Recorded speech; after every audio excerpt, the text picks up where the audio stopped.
जैसे भौतिक जगत में कंपटीशन होता है, लेकिन यहाँ पे हर कोई व्यक्ति बोल रहा है उसको भगवान, मेरे से ऊपर वाले को भगवान की ज्यादा कृपा प्राप्त,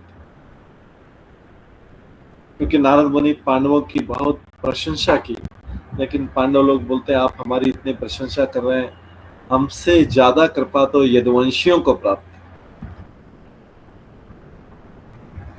और अपने दुख बताए सबने। कुंती महारानी लास्ट में बोलती है, लास्ट में कुंती महारानी बोलती है कि कृष्ण ने पांडवों को सारा राज्य दे दिया, सारे शत्रु भी हटा दिए, सारे राज्य भी दे दिया, और सोचा कि सब पांडव प्रसन्न होंगे, लेकिन कृष्ण ने हमको त्याग दिया और कृष्ण द्वारका में चले गए। अब तो हमने ये आशा भी छोड़ दी कि वो द्वारका से कभी वापस आएंगे। अब तो उनकी वास्तविक कृपा हमें ये है कि हमारी क्विक डेथ हो जाए, हमारी मृत्यु हो जाए, वही उनकी वास्तविक कृपा है, कभी वहां से आएंगे नहीं।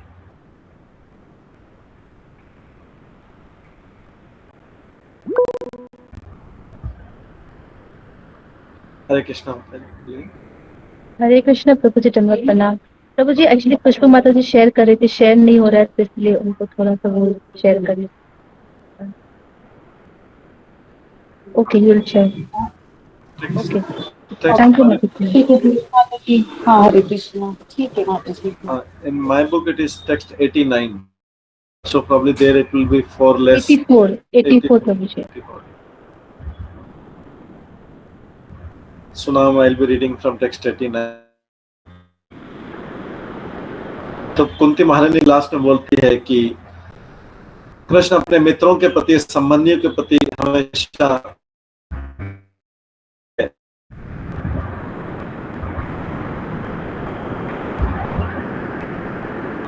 और मैं देखती इतने अच्छे थे।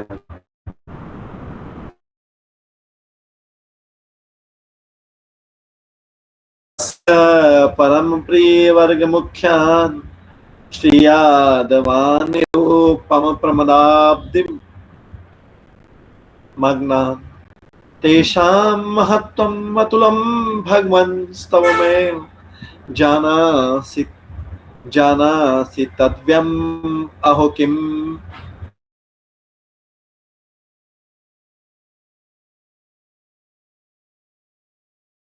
हम वर्णिए इसे नारद मुनि उन दिव्य यदुवंशियों को देखो, उनसे मिलो, भगवान के जो सबसे प्रिय भक्त हैं, जो हमेशा आनंद के सागर में, जिसकी कोई सीमा नहीं है, उसमें डूबे रहते हैं। कुंती महारानी ये हमको सबको बताना चाह रही है, सब पांडवों से कि जाओ, हमसे ऊपर बड़े भक्त तो यदुवंशी द्वारका में रहते हैं, जाओ। नारद मुनि से बोले जाओ उन दिव्य यदुवंशियों से मिलो, भगवान के प्रिय भक्त हैं, प्रियतम भक्त हैं, जो हमेशा भगवान के साथ आनंद के सागर में डूबे रहते हैं। मेरे नारद, माय लॉर्ड नारद को कुंती बोली, नारद मुनि आपको पता है कि यदुवंशी कितने महान है, मैं उनकी महिमा के बारे में और क्या बोलूं आपसे। तो नारद कुंती बोलती है कि आपको द्वारका जाना चाहिए, हमारी प्रशंसा कर रहे हैं यहाँ पे, हमको बड़ा भक्त बोल रहे हैं, लेकिन आप द्वारका जाके देखो कितने बड़े भक्त हो यदुवंशी लोग। उनका उदाहरण है, भक्ति में अगर किसी को देना है तो उनका उदाहरण है कि भगवान की भक्ति को कैसे प्राप्त किया जाता है और उनके संग में भक्ति कैसे की जाती है। ये भगवान के जो सारे भक्त हैं उनमें श्रेष्ठ भक्त हैं। कुंती महारानी यदुवंशियों को बोल रही है, यादवों को लिए बोल रही है कि जितने भी भगवान के भक्त, उसमें श्रेष्ठ भक्त जो हैं यदुवंशी, जो द्वारका में रहते हैं। ये ब्रह्मा से और देवताओं से भी बड़े हैं, गरुड़ से भी बड़े हैं, और वैकुंठ के पार्षदों से भी, और प्रहलाद महाराज से भी, और हनुमान जी से भी, और दूसरे जो वर्ल्ड में जितने वैष्णव है सबसे ऊपर है वो। और कुंती महारानी सोचती कि क्योंकि यदुवंशी हमेशा आनंद के सागर में डूबे रहते हैं, नारद का आनंद जो है उनके संग में बहुत बढ़ जाएगा। और कुंती महारानी बोल रही है कि हमारे साथ रहते हुए तो नारद का आनंद और कम हो जाएगा, हम और पांडवों के साथ, हम तो उनको दुखों के सागर में डुबो देंगे। अगर अगर नारद मुनि सोचे कि नारद मुनि अगर उत्तर दें, बाय चांस नारद मुनि उत्तर दे के ठीक है, मेरे को द्वारका जाने की क्या जरूरत है, मैं आपके यहाँ रहते हुए आप पांडवों के साथ यहीं पे यदुवंशियों की महिमा पूरी सुन लूंगा। तो कुंती उनको रिमाइंड कराती है कि नहीं, वहां के निवासी जो यदुवंशी हैं वो पांडवों से बहुत श्रेष्ठ हैं, क्योंकि नारद मुनि कई बार द्वारका पहले गए हुए हैं। तो इसलिए कुंती महारानी बोलती आप तो वहां के बारे में सब कुछ जानते, क्या नहीं जानते आपको द्वारका के बारे में, इसलिए आपको द्वारका जाना चाहिए। वहां पे देखेंगे कृष्ण की पूर्ण कृपा किसके पास में है, क्योंकि अभी तक कृष्ण की कृपा, नारद मुनि क्या बोल रहे हैं, कृष्ण की कृपा किसके पास में है, पांडवों के पास में। लेकिन अभी कुंती महारानी ने पूरी तरह एक्सप्लेन कर दिया, जाके द्वारका में देखो, यदुवंशियों को देखो, वहां पे कृष्ण की पूरी कृपा है, आप जाओ द्वारका जाके देखो। ये कहकर ये कुंती महारानी इनको कहाँ के लिए विदा कर देती है, नारद मुनि को, ये द्वारका के लिए विदा करती है। हमसे द्वारका में श्रेष्ठ भक्त वहां पे रहते हैं। फिर ये चीज परीक्षित महाराज अपनी माता सुभद्रा को, अपनी माता उत्तरा को बोलते हैं। परीक्षित वाचा भूया द्रमेंद्र भगिनी सतपत्नी माता श्री द्वारकाम मुनि वरस त्वर्घातोसो दंड प्रणाम निकरे प्रविशन पुरांतर दुराददश बगान यदि पुंग भास्ता। परीक्षित कहते हैं माता,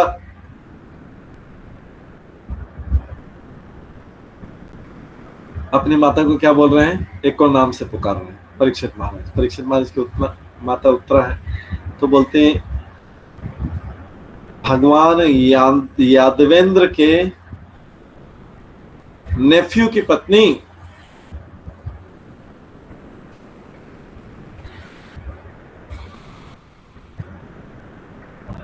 अपनी माता को बोल रहे हैं, O wife of Lord Yadavendra nephew, Yadavendra के नेफ्यू की पत्नी, यादवेंद्र के भतीजे की पत्नी। कौन है यादवेंद्र के भतीजे, कौन है?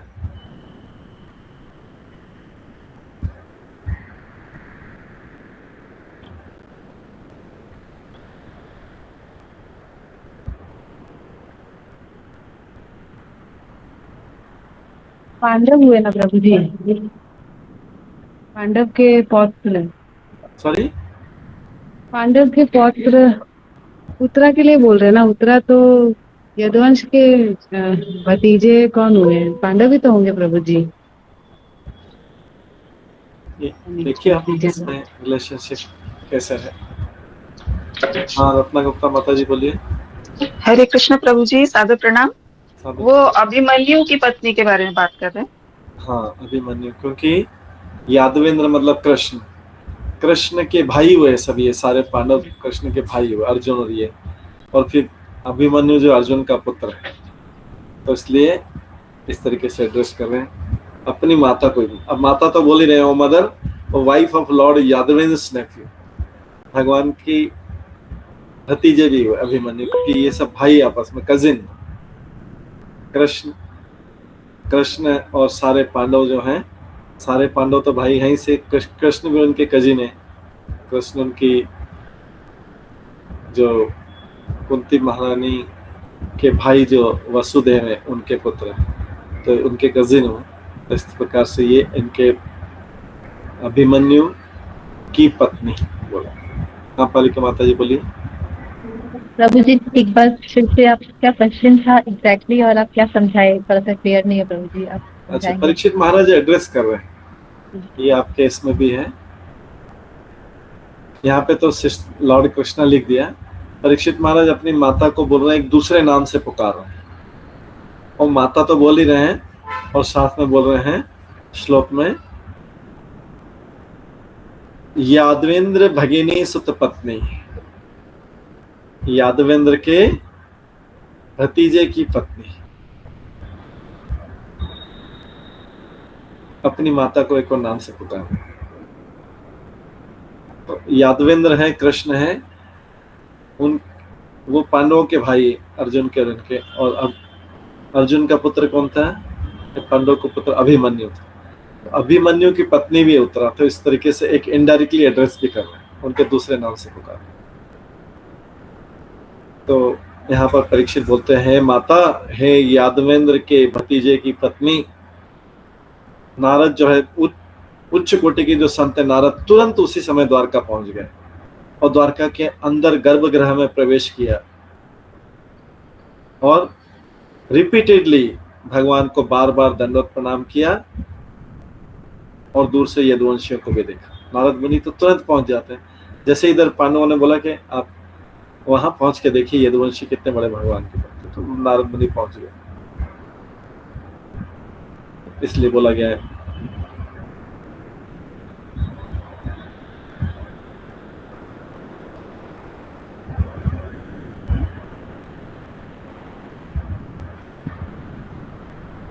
तो यहाँ पे आगे वही संबंध बताया, सुभद्रा के माध्यम से भी उनका संबंध है, क्योंकि सुभद्रा भगवान की सिस्टर थी और सुभद्रा भगवान की सिस्टर थी। सुभद्रा का पुत्र कौन था? अभिमन्यु। एक ये संबंध है और एक अर्जुन और पांडवों के माध्यम से भी। कृष्ण जो हैं अर्जुन और इन पांडवों के भाई हैं, और अर्जुन का जो पुत्र है अभिमन्यु और अभिमन्यु की पत्नी। तो इस तरीके से इसलिए ऐसा एड्रेस किया है। तो यहाँ पर जो है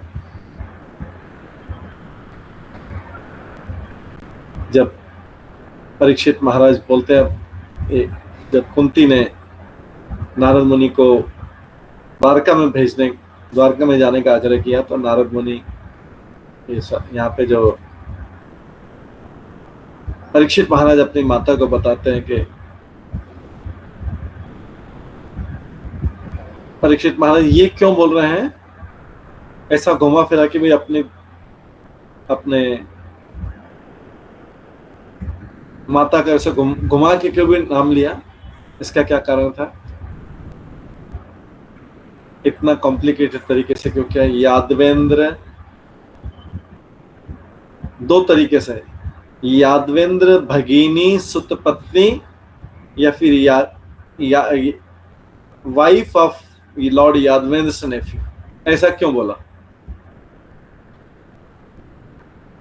क्योंकि ऐसे ग्रंथों में कोई भी वचन बेकार नहीं होता है। हाँ परिका माता जी बोलिए। हरे कृष्णा प्रभु जी, अंगद प्रणाम। प्रभु जी एग्जैक्टली तो नहीं मालूम, बट क्योंकि कृष्ण से सब रिलेशन कैसा किसका क्या है, भगवान से क्या रिलेशन है, उस वजह से इस तरह से थोड़ा मतलब भगवान का अलग अलग तरह से सबसे क्या रिलेशन है उसको स्टैब्लिश करने के लिए ये नाम दिया हो। इसलिए किया है कि अभी जब नारद मुनि यदुवंशियों के पास जा रहे हैं, तो इन्होंने परीक्षित महाराज ने अपनी माता को भी बताया कि तुम्हारा भी कनेक्शन है यदुवंशियों से, इसलिए तुम भी ब्लेस्ड हो, तुम भी भाग्यशाली। क्योंकि जब यदुवंशियों की प्रशंसा की गई पांडवों ने, तो उसमें ये प्रशंसा माता की भी प्रशंसा आ गई, तो इसलिए बोल रहे तुम यादवेंद्र की नेफ्यू की पत्नी, मतलब तुम भी यदुवंशियों से कनेक्टेड, इसलिए तुमको भी ये आशीर्वाद प्राप्त है। ये अपनी माता को एनकरेज करने के लिए कर रहे, क्योंकि अभी तो अंतिम समय चल रहा है। परीक्षित महाराज तो अपने मृत्यु से कुछ घंटों पहले अपनी माता से बात कर रहे हैं, और वो तो बहुत परेशान है। उनको तो ये बृहद भागवतम अमृत जल्दी जल्दी सुना रहे हैं, कुछ घंटे बचे हैं उनकी, क्योंकि सुखदेव गोस्वामी ने जैसे ही भागवतम सुनाना खत्म किया परीक्षित महाराज के पास कुछ घंटे बचे थे। इतने में तो माता आ गई थी कि मेरे को भी सुना दो भागवतम का साथ। तो जब माता को सुना रहे हैं, तो उनको भी बोल रहे हैं कि तुम भी बहुत भाग्यशाली, तुम इन यदुवंशियों से, जिन यदुवंशियों की पांडवों ने प्रशंसा की, तुम इन यदुवंशियों से कनेक्टेड हो। इस प्रकार से वो अगर यदुवंशी भाग्यशाली हैं, जैसा कि पांडव लोग बोल रहे हैं, तो परीक्षित की माता भी भाग्यशाली है, क्योंकि उस फैमिली के मेंबर वो भी है, इसलिए ऐसा बोल रहा हूं। अब जो है द्वारका पहुंचते हैं। सभायाम शिशु धर्मायाम सुखासीनान यथा क्रमम निज सौंदर्य भूषाढ्यान परिजातस्त्र गाचितान। अब नारद मुनि वहां पहुंचे।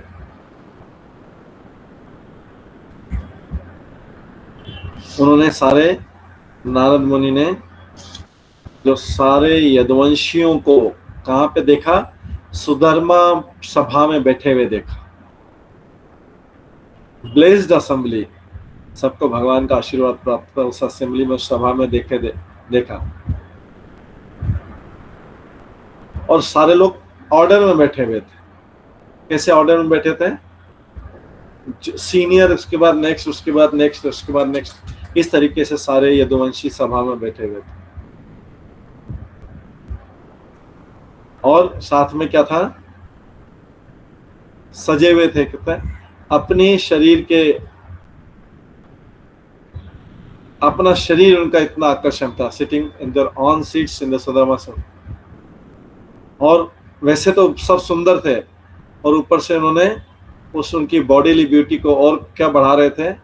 परिजात पुष्प का सबने माला पहना हुआ था। पारिजात पुष्प का माला पहने हुए। पारिजात पुष्प केवल स्वर्ग में पाया जाता है, लेकिन भगवान ने अपनी पत्नी सत्यभामा को प्रसन्न करने के लिए वो पारिजात का पूरा वृक्ष उखाड़ के द्वारका में ला दिया। इंद्र लड़ने के लिए भागा, लेकिन इंद्र को हरा के इधर आ ले आए थे। पारिजात पुष्प एक स्वर्ग में पाया जाता है, बहुत सुगंधित रहता है, और वो मुरझाता नहीं है। सबने पारिजात वृक्ष, पारिजात पुष्प की माला पहनी, तो सारे यदुवंशी के शरीर एकदम चमक रहे थे। नारद मुनि ने जाके देखा, तो यहाँ पे नारद मुनि श्लोक नंबर ये जो 91 जो अभी हम पढ़ रहे हैं, इससे लेके 96 तक अगले 6 श्लोकों में यदुवंशियों का ऐश्वर्य के बारे में बताएंगे। किस प्रकार का द्वारका, किस प्रकार के यदुवंशी। तो नारद ने देखा कि यदुवंशी जो शासक थे सुधर्मा सभा में बैठे हुए थे। ये सुधर्मा सभा जो थी, पूरी की पूरी सभा, ये पूरी की पूरी सभा स्वर्ग से ले आए थे भगवान।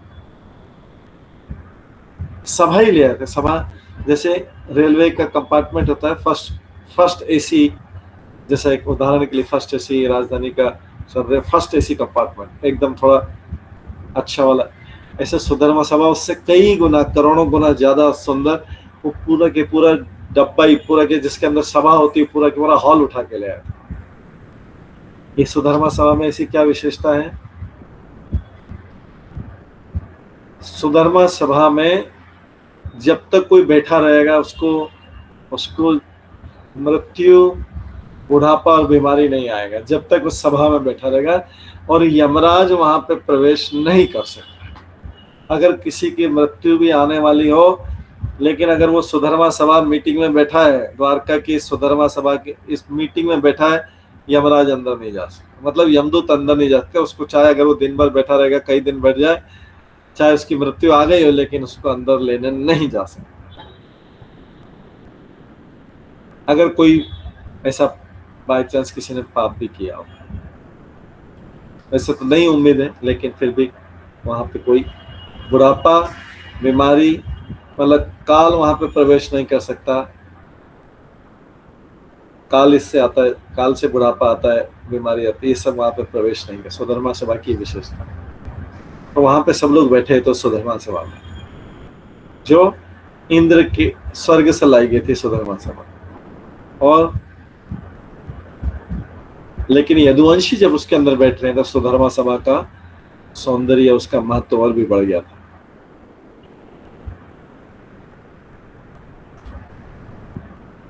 और अभी तो जो है स्वर्ग में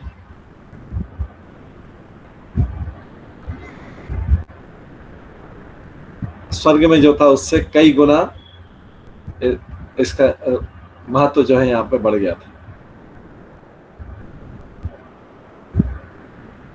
क्योंकि इसके अंदर साक्षात लक्ष्मी देवी निवास करती सुधर्मा सभा में। ये सब यदुवंशी बैठे हुए थे। नारद मुनि ने देखा ये सब लोग जो हैं यदुवंशी ईर्ष्या और छोटी छोटी प्रतिद्वंदता, पेटी राइवलरी, छोटी छोटी प्रतिद्वंदता, जो कलयुग में जो छोटी छोटी बात पे प्रतिद्वंदता रहती है, कंपटीशन रहती है और ईर्ष्या, इससे मुक्त रहता है सुधर्मा सभा। ये सुधर्मा सभा में, द्वारका में, ये सुधर्मा सभा में ये सब चीजें प्रवेश नहीं करती। उन्होंने देखा कि सुधर्मा सभा में सारे यदुवंशी बैठे थे, हैप्पीली बैठे थे और सीनियरिटी के हिसाब से बैठे थे, एज के हिसाब से बैठे थे। हालांकि ये बहुत शक्तिशाली और बहुत ही फेबुलसली रिच, बहुत बहुत धनी थे। उनके मन में कोई भौतिक इच्छाएं नहीं थी। इनका एकमात्र खजाना था, क्योंकि कृष्ण के वंश के थे, यदुवंशी थे। ये इन्होंने ये जो राजपद स्वीकार इसलिए किया था क्योंकि ऐसा राजपद स्वीकार करने में कृष्ण की सेवा हो पाएगी और कृष्ण को आनंद मिलेगा, इसलिए वो कृष्ण के परिवार के सदस्य बन गए। जो सुधर्मा सभा है और जो ज्वेलरी पहन रखी, उन्होंने जो वस्त्र पहन रखे थे और जो पारिजात की माला पहने थे, ये तो केवल उनके शरीर, जो आध्यात्मिक शरीर है, उसकी शोभा को केवल मात्र थोड़ा और बढ़ा रहे थे। लेकिन वास्तव में उनकी शोभा क्या है? इन यदुवंशी की शोभा क्या है? यदुवंशी के पास क्या खजाना है? क्योंकि इनका कृष्ण के प्रति शुद्ध प्रेम है। यदुवंशियों का कृष्ण के प्रति शुद्ध प्रेम है और एक दूसरे के प्रति भी प्रेम है। इसी कारण से इनकी शोभा और भी बढ़ रही थी। तो किसी भी व्यक्ति की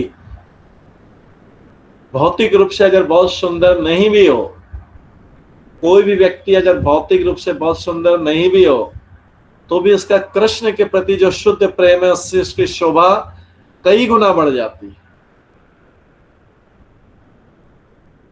भौतिक ब्यूटी तो लंबे समय तक रहती नहीं, लेकिन इनकी सबकी यदुवंशियों की शोभा इसलिए भी बढ़ी थी। चाहे उन्होंने पारिजात फूल पहने थे, उनके शरीर में बहुत बड़े बड़े आभूषण थे, लेकिन उनके वास्तव में उनकी शोभा किस लिए ज्यादा थी? उनकी सुंदरता इसलिए बड़ी थी क्योंकि उनका कृष्ण के प्रति शुद्ध प्रेम था और हर एक यदुवंशी का दूसरे के प्रति शुद्ध प्रेम था।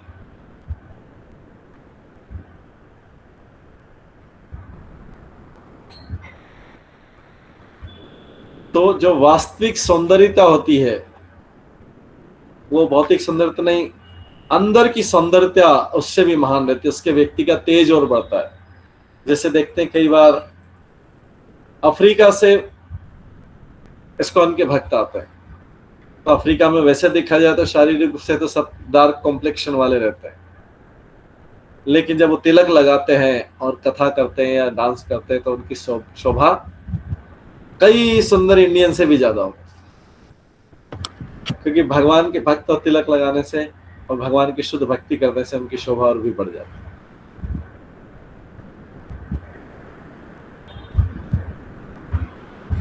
दिव्यातीति दिव्य संगीता, दिव्याति दिव्य संगीत, नृत्य आदि परम उत्सव, नृत्यादि परम उत्सवे सेव्यमानान् विचित्रोक्त्या स्तूयमानाश्च च वन्दिभिः।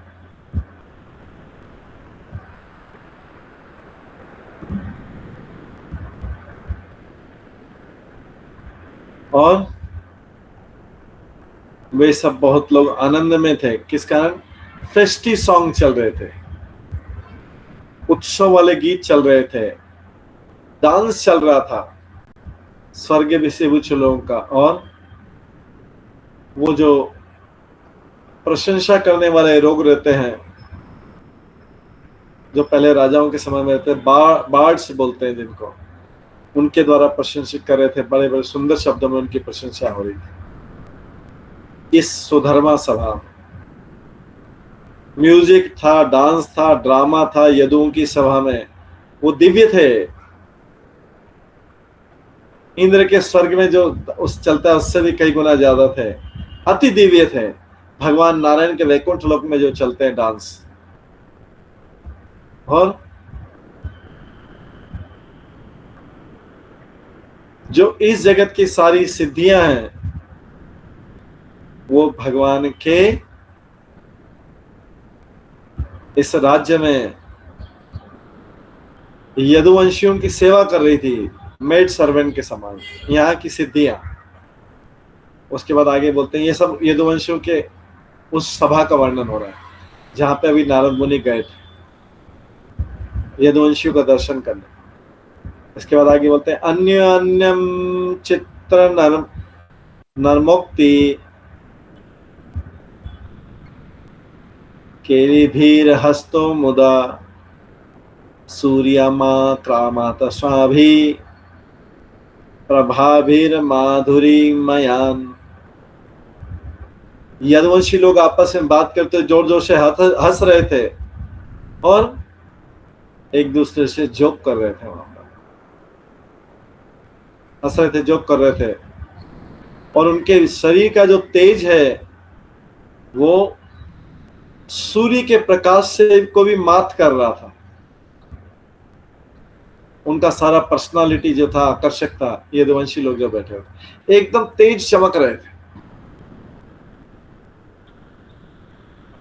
हालांकि यदुवंशियों के शरीर से जो लाइट निकल रही थी वो सूर्य के प्रकाश से भी ज्यादा थी, लेकिन जैसे सूर्य के प्रकाश ज्यादा प्रकाश से आंखें बंद हो जाती है, लेकिन इनका ऐसा नहीं था, क्योंकि यदुवंशियों का नेचर बहुत जेंटल था, बहुत मृदु स्वभाव था, और उनका नेचर जो बहुत प्रसन्नता देने वाला था। यदुवंशियों नानाविध महादिव्या विभूषण विचित्रतान कांशित प्रव्यसो अपियेषु नवयौवनाम अपितान श्री कृष्ण वदनाम भोजा सुधा तृप्तान अभिक्षणशः। और उन्होंने कई बहुमूल्य आभूषण पहन रखे थे यादवों ने, और कई तो जो बहुत बड़े बड़े उम्र के थे उनमें भी युवा दिख रहे थे, वो भी युवा दिख रहे थे। कैसे, क्यों युवा दिख रहे थे? कृष्ण के कमल के समान मुखमंडल को देख के वो भी युवा हो गए थे, युवा जैसे दिख रहे थे बड़े बड़े यदुवंशी। तो सुखदेव गोस्वामी भागवत में बताते हैं कि बड़े बड़े यदुवंशियों भी सुंदर दिख रहे थे, परपेचुअल यूथ, उनकी नित्य सुंदरता, वो भी युवा दिख रहे थे। कैसे?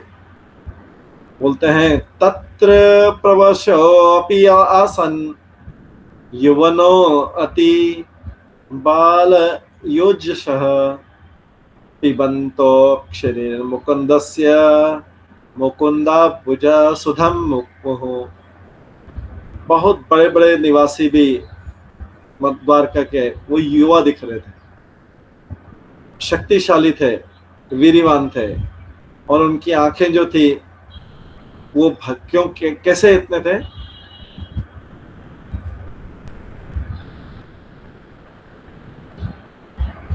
इतने युवा कैसे थे? भगवान मुकुंद के मुख कमल का दर्शन करके वो तो जैसे कंटिन्यूसली अमृत का पान कर रहे थे, भगवान के मुख का दर्शन कर रहे थे। और वहां पे सब यदुवंशियों के राज्य की शोभा बता रहे, उनकी सभा की। उग्रसेन महाराजम परिवृत्य चकाशतः प्रतीक्षमाणा श्री कृष्ण देवा गवन मादरा। महाराज उग्रसेन जो यदुवंशियों के राजा थे, महाराज उग्रसेन को घेर के सारे यदुवंशी उनके आसपास खड़े हुए थे और किसका इंतजार कर रहे थे, किसी की प्रतीक्षा कर रहे थे? प्रतीक्षाणाम श्री कृष्ण देवा देवाम गमनम आदरात, उनका आदर करने के लिए सब लोग कृष्ण का आने की प्रतीक्षा कर रहे थे सभा में। ये नारद मुनि ने देखा। नारद मुनि ने देखा कि राजा उग्रसेन जो है सिंहासन में बैठे हुए उस सभा में, और उनके ऊपर व्हाइट अम्ब्रेला है और यॉकटेल फैन है, चमर है, और दूसरे जो राजसी चिन्ह है वो सब हैं, और अपनी राज सत्ता को, उनके ऊपर जो राज सत्ता का सौंदर्य दिख रहा था, और सारे यादव जो लोग प्रिंस उनके आसपास खड़े होते, जैसे सब सूर्य जैसे लग रहे थे, जैसे सभा में जैसे आकाश में कई सूर्य। फिर भी ऐसा शक्ति पाके भी वे केवल मात्र किसकी प्रतीक्षा कर रहे थे? कृष्ण की प्रतीक्षा कर रहे थे। ऐसा सौंदर्य पाके, ऐसी शक्ति पाके, ऐसा ऐश्वर्य पाके भी किसका इंतजार कर रहे थे? कृष्ण का, कि कृष्ण आए उनके पास में, सभा में आए। कृष्ण हर दिन सभा में आते थे उनके पास में, लेकिन हर दिन सभा में उनके पास में आते, रोज जाते थे, लेकिन रोज सारे इतने इतने सुंदर यदुवंशी, इतने शक्तिशाली, इतने सारा उनका बॉडीली ब्यूटी, सौंदर्य, ऐश्वर्य, ये करते हुए रोज कृष्ण की सभा की में वेट करते थे, रोज आने का वेट करते थे। रोज आते थे कृष्ण। फिर ऐसा नहीं कि चलो पहली बार आएंगे तो स्वागत के लिए, रोज आते थे, रोज ऐसे ही खड़े रहते थे, बड़ी उत्सुकता से उनके आने की प्रशंसा कर रहे थे। उनके लिए वही देव थे। श्री कृष्ण देवागमन, देवागमन, श्री कृष्ण उनके लिए सब कुछ, उनके देव थे, वही उनके पूजनीय विषय। उसके बाद बोलते हैं तदंतः पुरव्रतमेक्षा व्याघ्र मानसालोचनम तत्कथान कथानासक्तन असंख्यान कोटि कोटिशः। उसमें बताते हैं कि अनगिनत, काउंटलेस मिलियन, करोड़ों करोड़ों यदुवंशी, उनका मतलब, इसका मतलब है कि उस सभा में करोड़ों यदुवंशी आ सकते थे। स्वधर्मा सभा में वो साइज अपना बदलते रहते, सभा का साइज बदलता रहता जितने लोग आ रहे, तो करोड़ों यदुवंशी उनका इंतजार करते रहते थे। सब लोग किसका इंतजार करते रहते? कृष्ण के आने का। क्या नहीं था यदुवंशियों के पास में, लेकिन कृष्ण के आने की प्रतीक्षा करते रहते, और अपने मन को और आंखों से, मन और आंखों को उन्हें कहां पे लगा रखा था?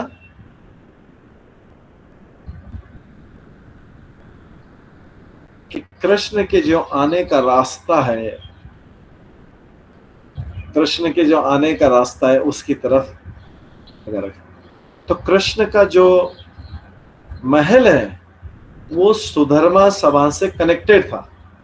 कृष्ण वहां से आते तो सबने अपना मन और आंखें कृष्ण के रास्ते पे लगा रखी, कृष्ण जिस रास्ते से आएंगे। क्योंकि जैसे होता है ना, कई राजाओं का महल भी, राजा का दरबार होता है, तो राजा का घर पूरा महल रहता है, उसके बाद उसी से कनेक्टेड, राजा को बाहर रोड पे नहीं निकलना पड़ता है, वो अंदर ही अंदर से सभा में आ जाता है। उसी प्रकार से सब लोग कृष्ण का इस आने का प्रतीक्षा कर रहे हैं।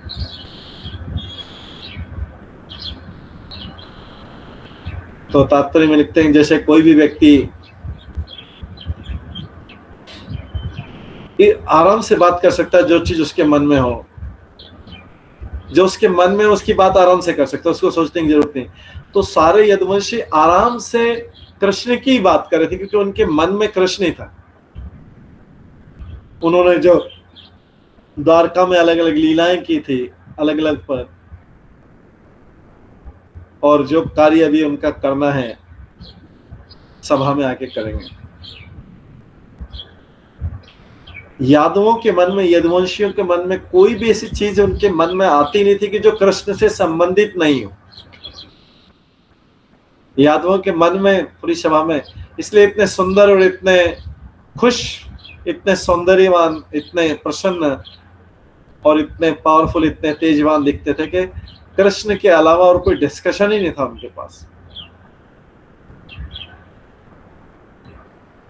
उनका कोई झुकाव, Yadav no inclination to talk और think about anything not involving Krishna. Krishna के अलावा उनकी बात में कोई, उनको आनंद ही नहीं आता।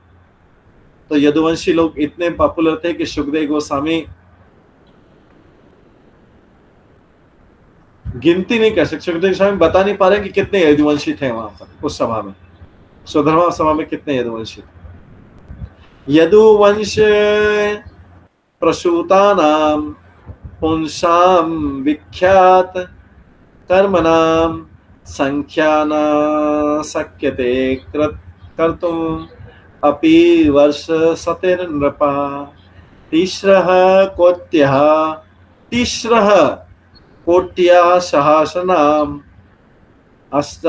अष्टाशीति शतानि च आसन यदु कुलाचार्य कुमार दृणम इति श्रुतम। यदु डायनेस्टी में बड़े बड़े कार्य हुए हैं और बड़े बड़े लोग हुए हैं। सैकड़ों वर्षों में राजा, सैकड़ों वर्षों में भी कोई इनको काउंट नहीं कर सकता। सुखदेव गोस्वामी तो एक नया बता कि सैकड़ों वर्ष लगा ले तो भी यदुवंश को काउंट नहीं कर सकता उस सभा में। तो ऐसा कोई सभा हो सकता है क्या कि जिसमें इतने लोग हों, इसको काउंट करने में सैकड़ों वर्ष लग जाए? सुधर्मा सभा थी, सुधर्मा सभा ऐसी थी क्योंकि उसमें गिनती नहीं हो पाती थी। जैसे वो लोग बढ़ते जाएंगे तो सभा और बढ़ती जाती है, वो सभा, वो कमरा और बढ़ता जाता है, हॉल बढ़ता जाएगा बढ़ता जाएगा बढ़ता जाएगा बढ़ता है। तो सुखदेव गोस्वामी ऐसा बोलते हैं। तो सुखदेव गोस्वामी बोलते हैं भागवतम में, इस श्लोक में बोलते हैं कि मैंने तो सुना है, मैंने प्रामाणिक स्तोत्र सुना है कि उन यदुवंशियों बच्चों को पढ़ाने के लिए कितने टीचर थे? 3,88,00,000 3,88,00,000 3.88 करोड़ टीचर थे यदुवंशियों के बच्चों को पढ़ाने के लिए द्वारका में। तो बच्चों की संख्या क्यों नहीं बता पा रहे? बोले वो गिन नहीं पा रहा। 3,88,00,000 टीचर्स थे उनको पढ़ाने के लिए, उनके बच्चों को पढ़ाने के लिए। इतनी यदुवंशियों की संख्या थी उस सभा में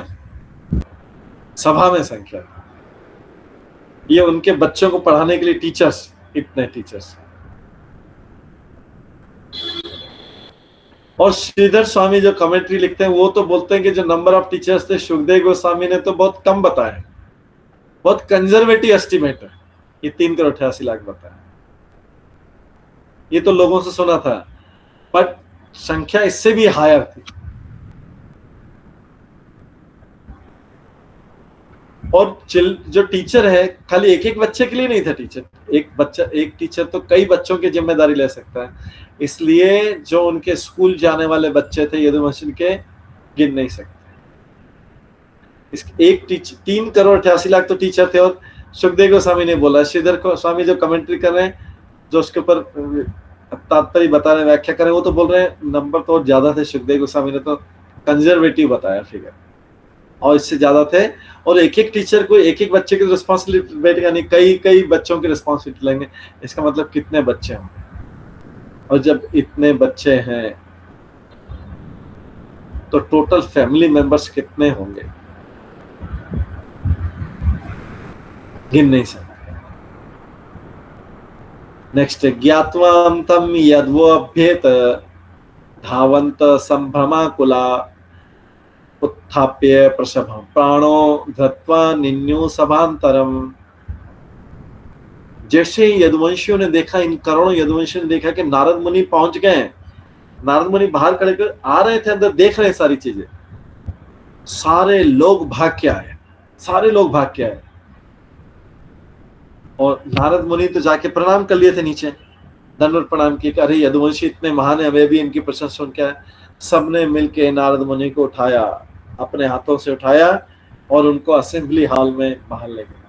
देखिए कहाँ यदुवंशी भगवान के परिवार के सदस्य इतने भक्त, लेकिन एक नारद मुनि आए तो कितना स्वागत किया। और नारद मुनि को उठा के सब लोग उठाए, नारद मुनि दंडवत प्रणाम किया, नारद मुनि को उठा के सब लोग सभा में लाए। महादिव्यासने दत्ते अनुपविष्टम तद इच्छया भूमाव एवो पविष्यामम्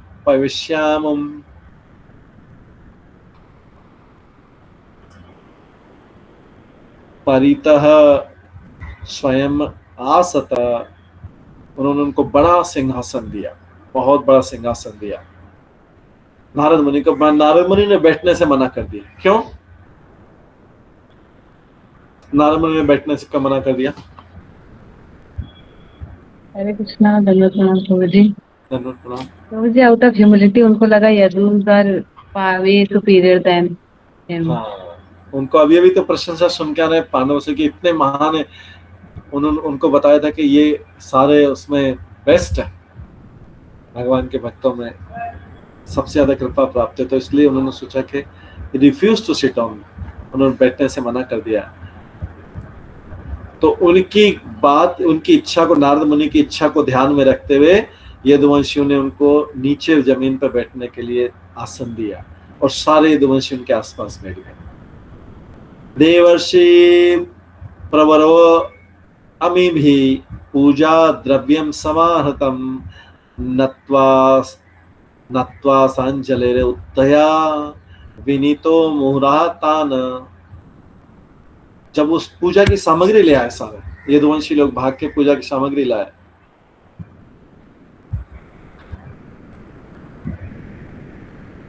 और जो नारद मुनि थे उन्होंने उनको सबको सिर झुकाया, हाथ जोड़े, और वो नारद मुनि खड़े हो गए। बड़ी नम्रता से नारद मुनि ने उनसे बात की। नारद मुनि बोलते हैं, क्या बोलते हैं उनसे?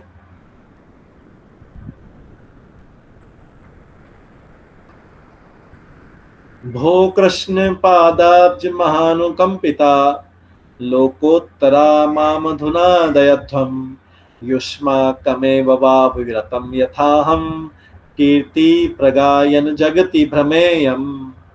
नारद मुनि का है भगवान कृष्ण के चरणों की कृपा प्राप्त करने वाले महानतम यदुवंशियों, greatest receiver of mercy of Krishna, आप लोग तो महान भक्त, भगवान के चरणों की कृपा प्राप्त करने महान तो लोग, आप सब लोग आध्यात्मिक है।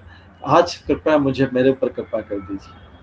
नारद मुनि बोलते हैं, मुझे आशीर्वाद दीजिए कि मैं सारे जगत में, सारे ब्रह्मांड में भ्रमण करता रहूं और आप लोगों की महिमा, आप यदुवंशियों की महिमा अपने मुंह से गाता रहूं। तो नारद मुनि ये शब्द बोल रहे हैं, कहां से? अभी भी सीख क्या है? ये उनकी महानता को अभी पता करते हैं। हालांकि नारद मुनि तो वैसे सब, नारद मुनि सब पता है, लेकिन अभी भी पांडवों से उनकी सुन क्या, तो वो क्या बोल रहे हैं कि मुझे, नारद मुनि सबके सामने बोलते हैं, हे कृष्ण की कृपा प्राप्त हो, महानतम कृपा प्राप्त हो, उच्चतम कृपा प्राप्त लोगों, भक्तों, आप तो आध्यात्मिक लोग हैं, आज मेरे ऊपर कृपा कीजिए आप सब लोग यदुवंशी लोग, और मुझे आशीर्वाद दीजिए कि मैं सारे ब्रह्मांड में घूमता रहूं, आप लोगों की महिमा गाता हूं। नारद मुनि ने टाइम वेस्ट किए बिना उनको महिमा, यदुवंश की महिमा चालू कर दिया, यादवों की महिमा चालू कर बिना टाइम वेस्ट करे।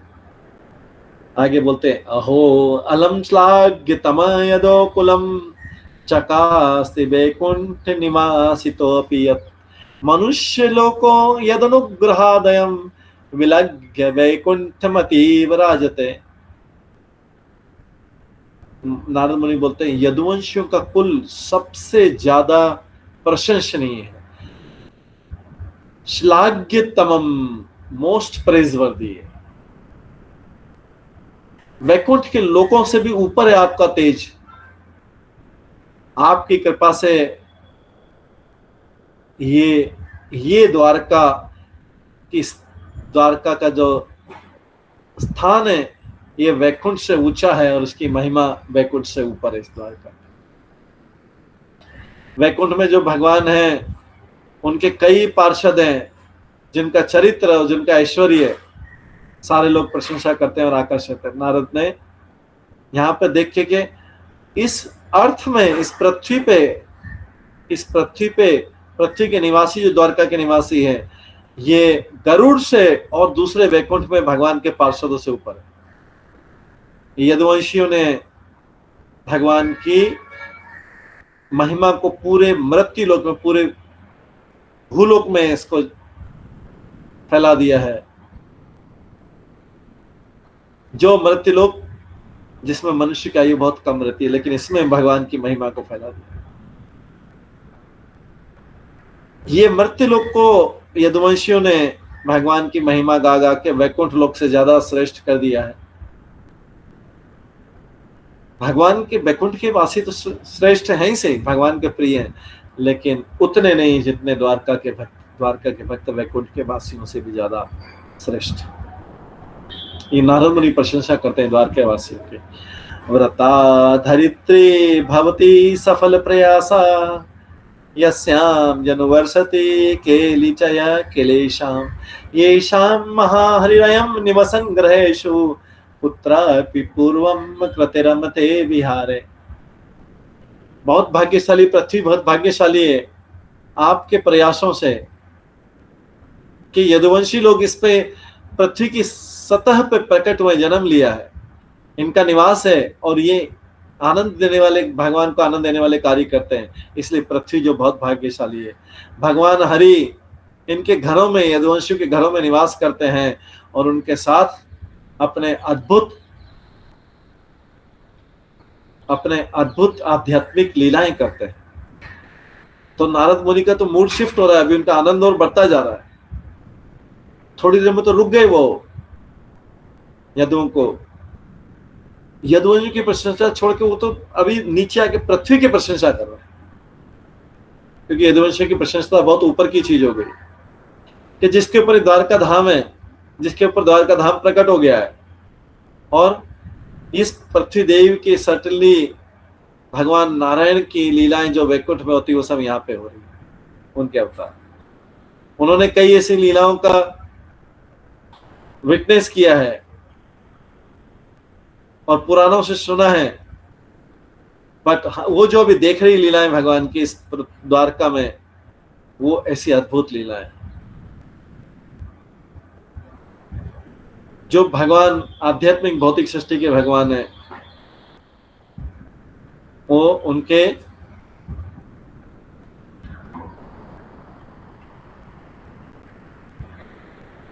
इन यदुवंशियों को अपना मित्र और संबंधी बनाए हुए हैं, जो इस पृथ्वी पे आए। नेक्स्ट, येषाम दर्शन संभाष्य स्पर्शा अनुगामन से भोजनो द्वाश नेस्त्य तथा अन्य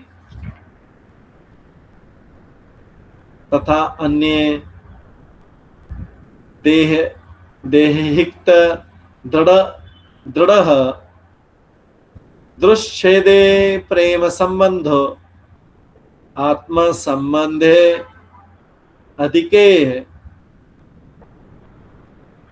बद्ध स्वर्ग अपवर्ग इच्छम छित्वा भक्तिम विवर्धन कृष्णो विस्मृत वैकुंठो विलासे स्वरेणक्षणम नवम नवम निर्वाच्यम वितनोति सुखम महत्।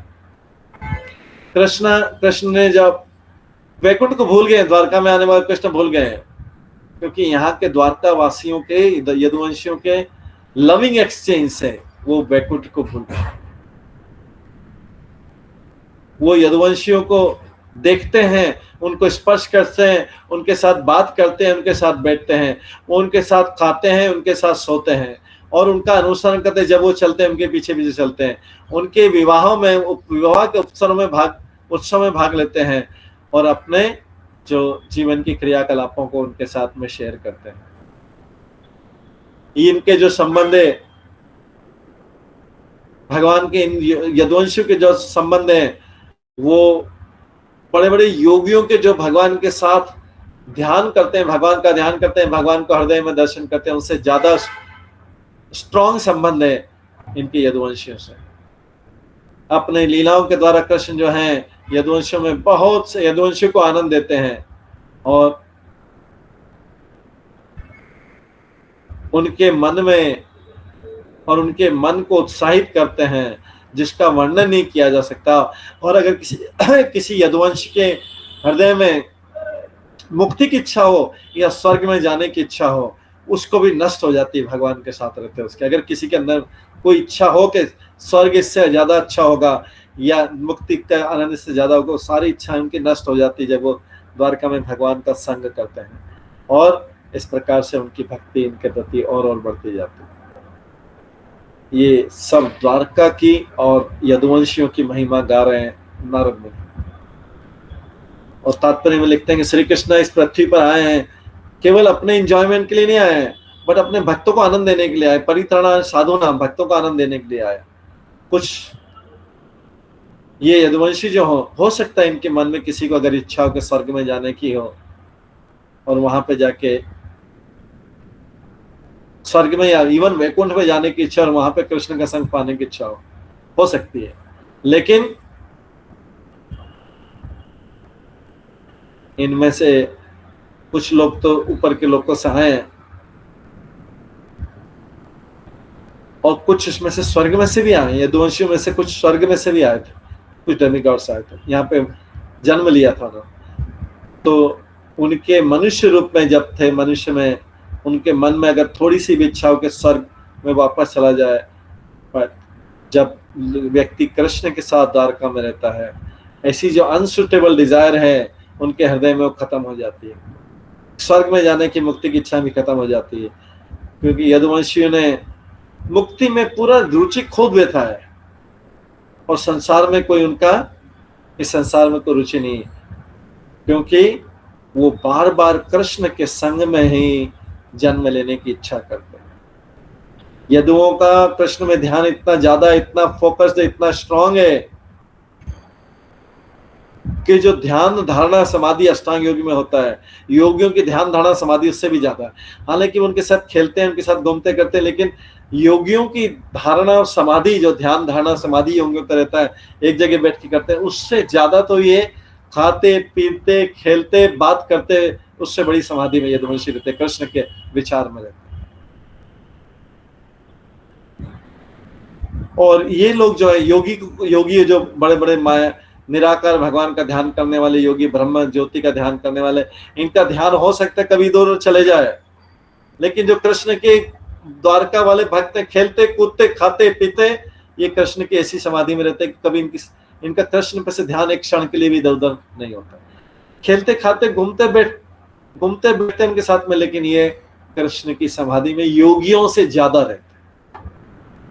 हो सकता है योगी की समाधि में, कई हजार वर्ष की समाधि में कई ध्यान इधर उधर चला जाए, लेकिन इनका कृष्ण के साथ रहते, खेलते उठते बैठते, इनका ध्यान कृष्ण के अलावा कहीं और नहीं जाता।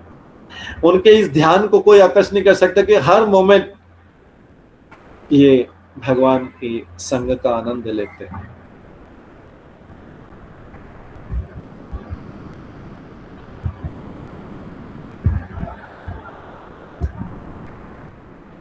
जो आध्यात्मिक सिद्धि है वो सीमित है, उसमें जो आनंद है वो मोनोटोनस है, और जो समाधि वाला आनंद है मोनोटोनस है, छोटा है, कंपेयर टू जो शुद्ध भक्ति है उसका आनंद। शुद्ध भक्ति जो ये आनंद प्राप्त करते हैं। यदुवंशी लोग, इनका आध्यात्मिक शरीर है, इसलिए इनको कोई ध्यान नहीं करना पड़ता है, क्योंकि आध्यात्मिक शरीर वाले हैं, तो सारे टाइम में इनका नेचुरली स्वाभाविक रूप से ध्यान जो है कृष्ण की तरफ रहता है। वे योगेश्वर के नित्य मित्र हैं, वो योगेश्वर के नित्य मित्र हैं। और ध्यान लगने के लिए संघर्ष जो हमें करना पड़ता है कि भगवान में ध्यान लगाने के लिए, इनको कृष्ण की कंपनी में एफर्टलेसली एंजॉय करते हैं, अपनी सारी इंद्रियों से कृष्ण के साथ एंजॉय करते हैं। युधिष्ठिर जो है पांडवों, भागवत में बोलते हैं, पांडवों यादवों के बारे में बोलते हैं कि जो जल इन यदुवंशियों का, जो जल उनके चरणों को धोता है, जो शब्द ये बोलते हैं वो शास्त्र होते हैं।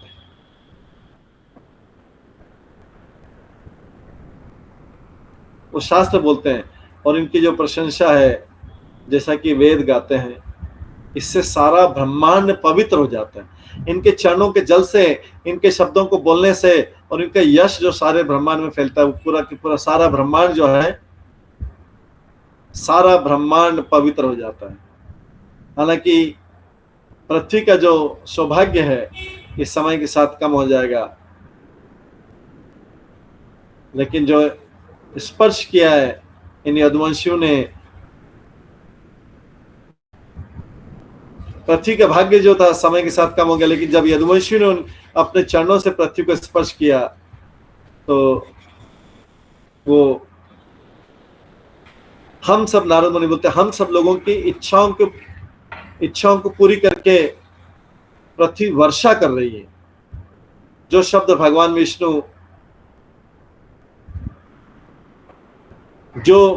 विष्णु हैं, जो जिसके दर्शन करने से व्यक्ति स्वर्ग को और मुक्ति को भूल जाता है, वो भगवान विष्णु अभी इधर पृथ्वी पर आ गए हैं। और आप लोगों के साथ, ये यदुवंशियों, आप लोगों के साथ उनका रक्त का संबंध हो गया है। नहीं तो वो लोग जो है, नहीं तो व्यक्ति यहाँ पर आके तो फैमिली लाइफ, पारिवारिक जीवन के नारकी रास्ते पे चला जाता है।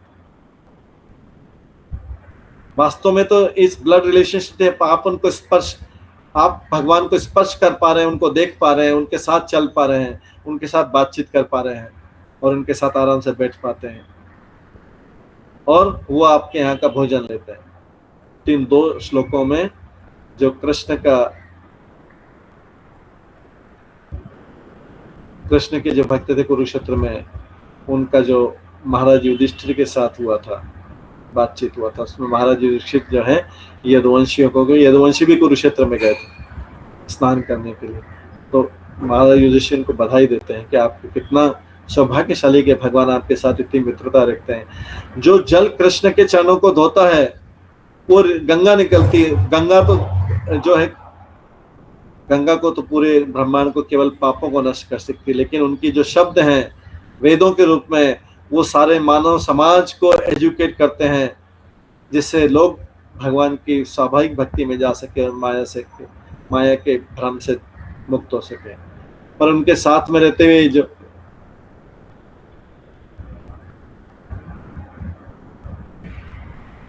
पर इन दोनों चीज के साथ में रहते हुए उनके उपदेश, गीता के रूप में उनके उपदेश और गंगा के रूप में उनके जल से निकला जल,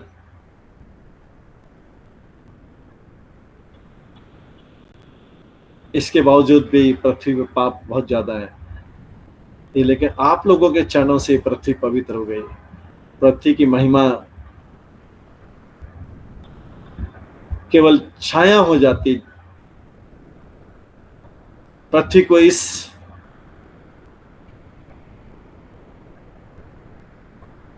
जो पृथ्वी है, पृथ्वी को इस दुर्भाग्य से मुक्त कराने के लिए कृष्ण जो है यदुवंशियों के बीच में प्रकट होते हैं, और उनके चरणों के स्पर्श से पृथ्वी को फिर से अपनी स्ट्रेंथ मिल जाती है और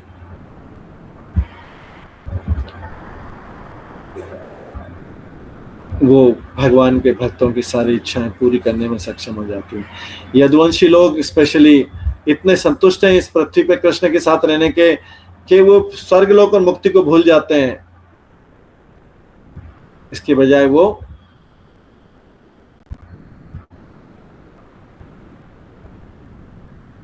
कृष्ण के साथ रहते हुए उनके साथ रिलेशनशिप बना के यहाँ पे विवाह करके यहीं पे जन्म लेना भी पसंद करते हैं।